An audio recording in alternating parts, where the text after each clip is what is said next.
Hey everyone and welcome. Have you ever tried to move money out of India and just felt totally lost in a maze of rules?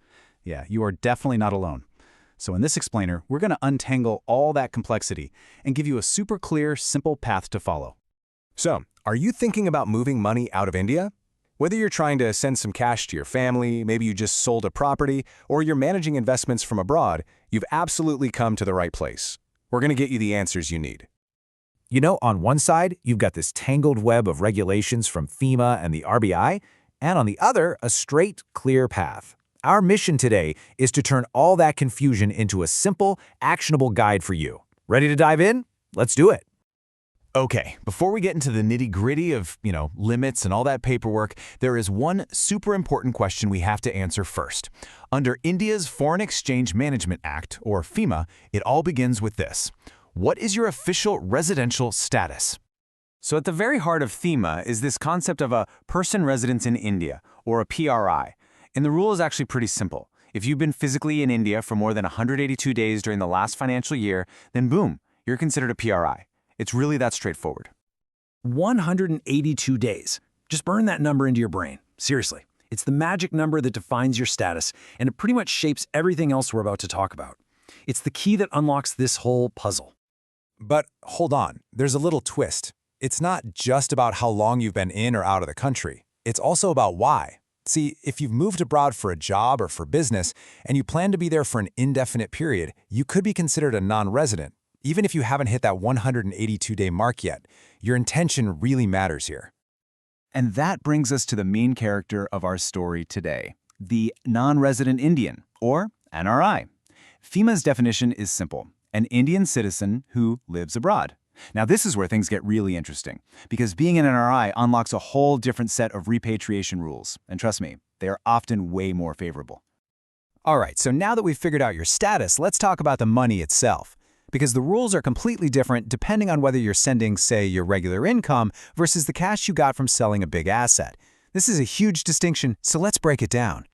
This really helps bring the two worlds into focus, right? On one side, you've got current income. That's your regular stuff, like rental income or dividends from shares. And on the other, you have asset proceeds. That's the big one-time payout from selling a house or cashing out an investment.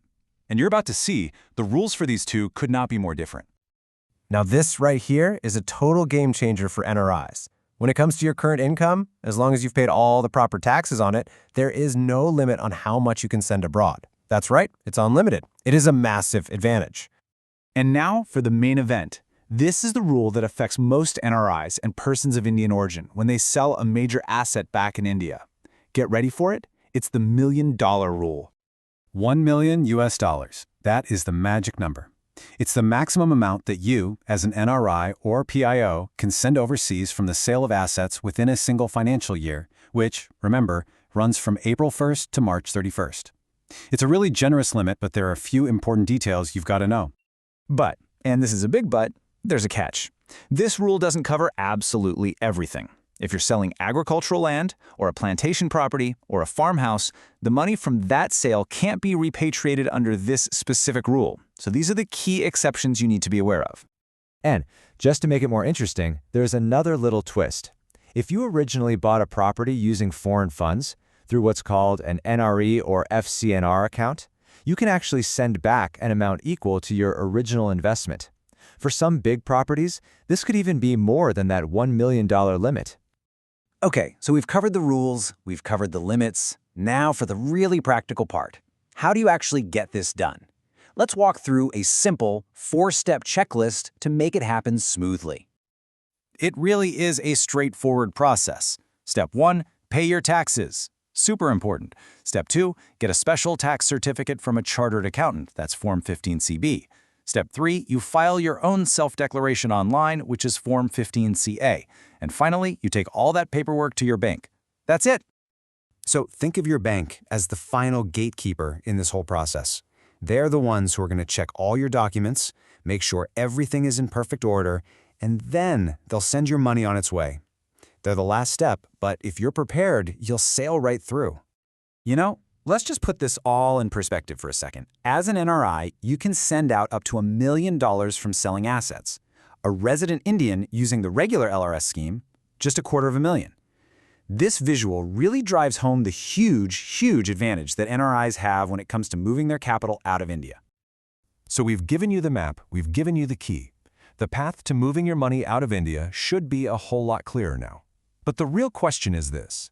Now that you know the rules, are you using this knowledge to make sure your money is working as hard as it possibly can for you?